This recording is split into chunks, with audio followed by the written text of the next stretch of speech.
আকিস বিড়ি চিনেন না? হ্যাঁ, অনেক দাম। হ্যাঁ, সস্তা। এখন না 25 টাকা, এক সময় তো 2 টাকা ছিল পুরা। কি ভাই, কিন্তু এটা কি জানেন আকিস বিড়ির মালিক যে বাংলাদেশের শ্রেষ্ঠ ধনীদের একজন? এটা জানেন? জানেন? আসলে আমগো একটা আইটেম আছে, আমার শ্বশুরের আইটেম ওইটা। কায়দা কায়দা, ওই যে নাদিয়া কায়দা পড়ছেন না, নাদিয়া আমপাড়া, নাদিয়া দয়া মাসুরা, এটা আমার শ্বশুরদের। ওটাও আমি বলি ওই আকিস বিড়ির মতো। 5 টাকা, একসময় তো 2 টাকা, 1 টাকা ব্যস্ত, 10 টাকা। কিন্তু সারা বাংলাদেশে চলার কারণে, বেশি পরিমাণ হওয়ার কারণে দেখা যায় বড় বড় ব্যবসায়ীরাও অগলাগে টিকে না।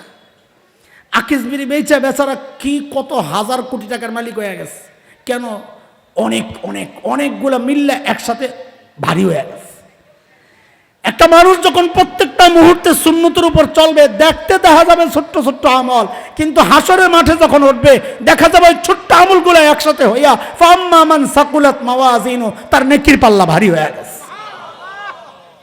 বুঝে আসছে কথা? ছোট্ট ছোট্ট গুনাহ, গুনাহ যতই ছোট হোক, মনে আছে? বলেন, গুনাহ যত ছোট হোক, এইটার রাস্তা কি হইতে পারে? ছোট্ট ছোট্ট গুনাহ যেন আমার দ্বারা না হয়, এটার রাস্তা কি? তো বলেন আমার সাথে, যে কোনো কথা বলার সময়, বলেন সবাই বলেন, যে কোনো কথা বলার সময়, বলেন আবার বলেন,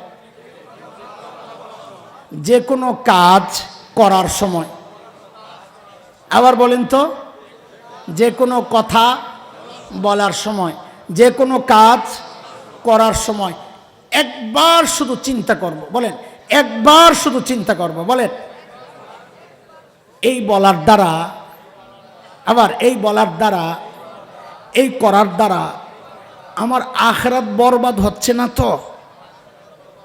বলেন, আমার আখিরাত বরবাদ হচ্ছে না তো?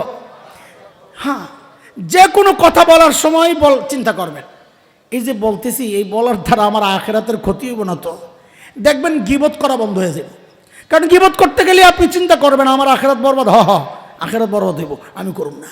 শুনতেছি, এই শোনার দ্বারা আখিরাত বরবাদ হইব, শুনুম না। মিথ্যা কথা, আমার আখিরাত বরবাদ হইব, বলুম না।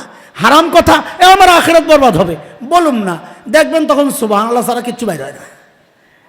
কারণ আমি যা বলি বলতে গেলেই তো আখিরাত বরবাদ হবে। এই চিন্তা যদি কেউ করে, তার কথা বন্ধ হয়ে যাবে। কারণ ভালো কথা কয়টা আছে? বেশি তো খারাপ। ভালো কথা আছে শুধু তাসবিহ আর তিলাওয়াত। কিরে ভাই, যে কোনো কাজ করার সময় চিন্তা করব, এই যে পা বাড়াইতেছি, এর দ্বারা আমার আখিরাতের কোনো লস হইতেছে না তো? এই যে ধরতেছি, আমার আখিরাতের ক্ষতি হইতেছে না তো? এই যে দেখতেছি, আমার আখিরাত নষ্ট হইতেছে না তো? এই যে শুনতেছি, আমার আখিরাত নষ্ট হচ্ছে না তো? এইভাবে প্রত্যেকটা মুহূর্ত যখন একজন বান্দা চিন্তা করবে, তখন তার জন্যে নেকি যতই ছোট হোক ছাড়া হবে না, গুনাহ যতই ছোট হোক করা হবে না। বুঝে আসছে কথা? ইনশাআল্লাহ বলেন, ইনশাআল্লাহ।